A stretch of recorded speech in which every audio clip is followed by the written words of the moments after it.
How's it going, everyone? Got quite a bit to talk about in this video. Quite the rumor circulating right now about the potential of a new PlayStation feature, particularly in regards to the PlayStation Store and a update that might be coming as far as buying games and you getting more out of buying games if you're also a PC gamer. Obviously, we know that PlayStation is porting a lot of their games to PC. But now, how about the idea of a cross-buy feature on PlayStation 5 and PC? We'll talk about that and why I actually think there might be some legitimacy to this, but also at the same time, I do question the thought process behind it for one particular reason, and that's it eats into the money that PlayStation makes. So we'll talk all about that. Also, we've got an update on one of the best received PC games of the last decade, finally making its way on over to PlayStation 5. Oh, and by the way, it's out today. And one of the surprise hits of 2025, Dispatch, we've got sales numbers on that, and that game has been a home run. We'll talk that at the end of this video. But as noted by Amethyst on Twitter, new symbols will be added soon to the PlayStation Store, and some nice features from PlayStation. A kind of echo mode will be getting added, PS5 PC games, and something that's noted to be cross-buy. Now, cross-buy has been something that existed on PlayStation in the past with PlayStation Vita titles. Yes, I remember, and sometimes I talk about the PlayStation Store deals and on the cheaper games, and some of the old PlayStation Network games still have cross-buy implemented, but there were games back in the day like Sly Cooper Thieves in Time that was cross-buy. If you bought it on PlayStation, was it 3 at the time? Yeah, PlayStation 3, you would get a PS Vita copy of the game. Same with PlayStation All-Stars Battle Royale. And I want to say there might have been a couple of other games that were cross-buy as well, but PS All-Stars Battle Royale and Sly Cooper Thieves in Time are the ones that stick out to me.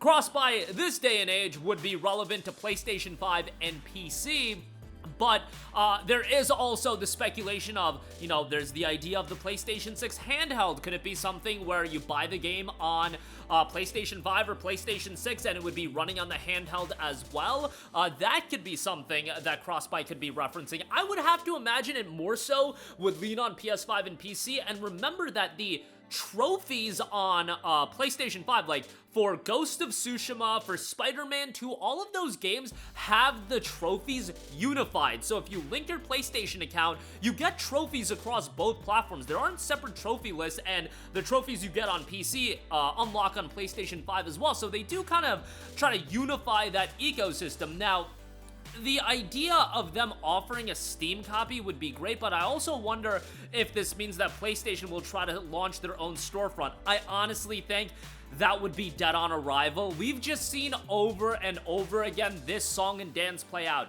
If EA couldn't do it with Battlefield, if Activision couldn't do it with Call of Duty, if Bethesda couldn't do it with all of their games, I just don't see it being that wise to go about and do your own storefront. Now, you could do your own storefront and then ultimately release your games on PC as well, and the cross-buy would be offering a copy on PlayStation's own storefront. I just don't see a lot of value in implementing your own storefront. That's a lot of resources, and it's just not something a lot of people want to go to. Like, who's gonna go to a PlayStation Network interface on PC to buy PlayStation games on PC? A big reason they do well is because they're directly on Steam, and the majority of the sales are gonna be on Steam. I just think that's the way to do it. However, I also wonder if, from a financial standpoint, is this the best route to go? Because there are a lot of people that do the Rockstar route when it comes to a lot of these PlayStation games. For example, like Ghost of Yotei comes out, they have a PlayStation 5, they buy Ghost of Yotei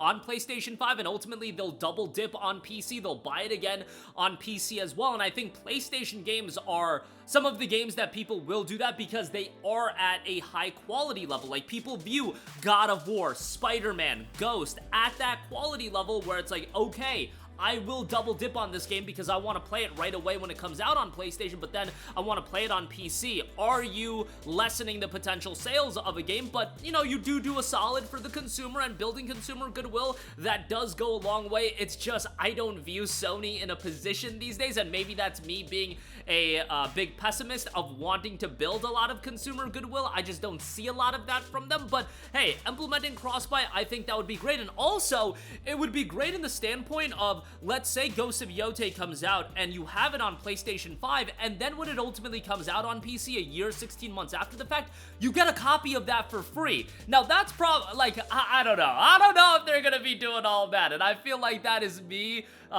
you know, wishing for the best. And I don't know if Sony's gonna be wanting to do that, but also at the same time, for PC gamers, it does give them a reason of being like, hey, I know this game's gonna come out on PC, but I'll buy it now on PlayStation 5 for $70, and ultimately I'll get a PC copy down the line. Now, how does that work as far as the PC and PlayStation 5 split? Because let's say they implement cross-buy on PlayStation 5, right? And you sell a copy of Ghost of Yotei through the PlayStation Store, and you offer cross-buy, and let's say that cross-buy gave you a Steam copy of Ghost of Yotei when it comes out on Steam. Well, PlayStation would theoretically keep that 100% of revenue that you are selling the game on PlayStation 5 for, but then also they would be offering a PC and Steam copy of it while keeping all of that revenue. Does that make sense to you guys? I feel like that would, if I was Valve, I would be like, huh, you're putting our games out on Steam, and we appreciate that, but also you're doing this crafty element where, you know, you're doing this cross-buy,